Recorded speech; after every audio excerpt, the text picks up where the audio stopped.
मध्य पूर्वेतील America Iran तणावामुळे देशामध्ये गॅस टंचाईची शक्यता व्यक्त केली जाते। मात्र या पार्श्वभूमीवर शिर्डी साईबाबा संस्थाननं आधीच तयारी केली आहे। साई प्रसादालयामध्ये दररोज हजारो भाविक इथं प्रसादाचा लाभ घेतात। संभाव्य गॅस टंचाईच्या पार्श्वभूमीवर शिर्डी साईबाबा संस्थान सज्ज झालेलं आहे।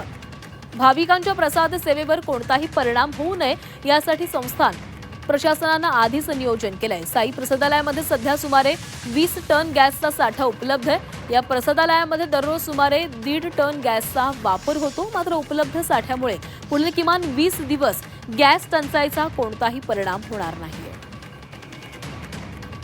साधारणतः साई प्रसादालय आणि बुंदी प्रसाद लाडू प्रसाद जो आपण देतो ते तयार करण्यासाठी जे आहेत तर दैनंदिन आपल्याला मॅक्सिमम जे पीक पिरियड आहे तर 2 टन गॅस एलपीजीची आपल्याला रिक्वायरमेंट असते।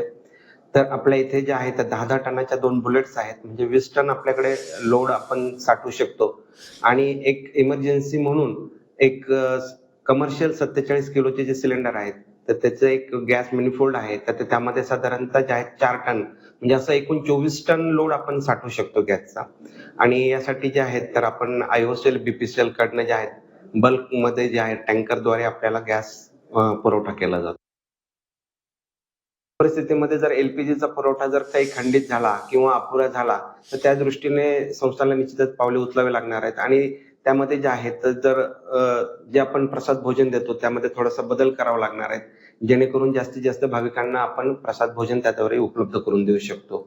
आणि ते जे आहेत काही जे आहेत लाडू वगैरे त्याच्यावरती परिणाम मात्र होऊ शकतो।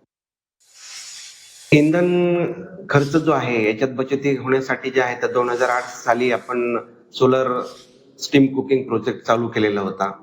आणि ह्या सोलर स्टीम कुकिंग प्रोजेक्टद्वारे जे आहे तर दैनंदिन साधारणतः 200 ते 250 केजी गॅस जे आहेत आपली सेव्हिंग होते। आणि यामध्ये जे आहेत आणखीन पुढच्या याच्या दृष्टीने आपण नवीन सौर ऊर्जा प्रकल्प जे आहेत मान्यता दत्त समितीने त्यास मान्यता दिली आहे आणि लवकरच त्याचे नवीन सोलर प्रकल्प उभारण्याचे काम चालू करणार आहोत। आणि त्याद्वारे जे आहेत साधारणतः 400 ते 500 किलो आपला एलपीजी दररोजची सेव्हिंग होणार आहे।